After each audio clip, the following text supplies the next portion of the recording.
అది ఎన్కేదు అరణ్యం. ఆ అరణ్యంలో పెద్ద గుహ ఉండేది. 600 మంది దావీదుతో అక్కడ దాక్కొని ఉన్నారు.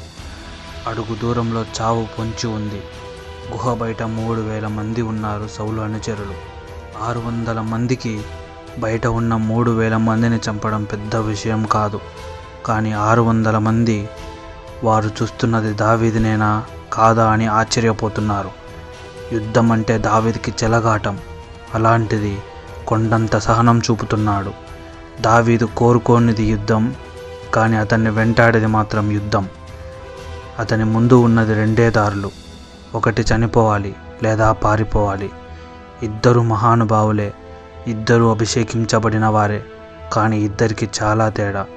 ఒకరేమో సింహాసనాన్ని వదులుకోలేక దావీదుని చంపాలని పరిగెడుతుంటే, మరొకరేమో రాజు అవ్వడానికి అన్ని అర్హతలు ఉన్నా కూడా సింహాసనాన్ని వద్దు అనుకొని అడుగుల వెంట పరిగెడుతున్నాడు.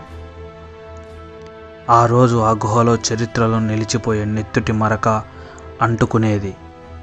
కానీ 600 మంది చనిపోతే మాత్రం చరిత్రకు అర్థం లేదు. 3000 మందిని చంపడానికి ఆయుధాలు అక్కర్లేదు. అంతకు మించి బలం ఉన్నప్పటికీ ఆ రోజు నిశ్శబ్దం సైతం నోటి మీద వేలు వేసుకుంది. 3000 మంది గుహ బయట మాత్రమే ఉన్నారు. లోపలికి సౌలు మాత్రమే వెళ్ళాడు. లోపల దావీదు ఉన్న విషయం సౌలుకి తెలియదు.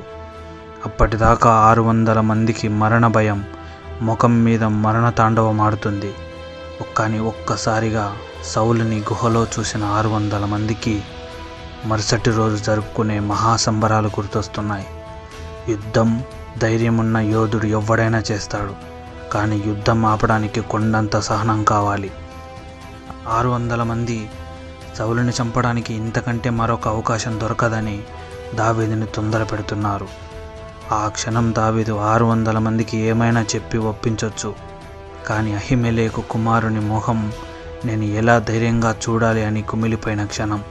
దావీదుకి తెలుసు, చనిపోవడానికి సౌలు పాత్రుడు అవ్వచ్చు, చంపే సాధనం మాత్రం నేను కాకూడదు అని. దావీదు సౌలుని చంపక్కర్లేదు. అతని ఎదురుగా నిలబడ్డా చాలు, సౌలు గుండె పగిలి చనిపోతాడు. ఈ విషయం దావీదుకి సౌలుకు మాత్రమే తెలుసు.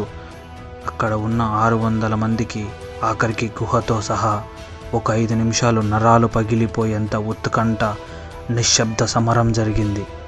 శత్రువు లేని యుద్ధం జరిగింది. సౌలుకే తెలియకుండా సౌలు వస్త్రపు చెంగుని కోసుకొని వచ్చిన దావీదుని చూసి 600 మంది సౌలును చంపమని, అంతటి మహానుభావున్నా మేము తొందర పెట్టింది అని సిగ్గుతో తల వంచుకున్నారు.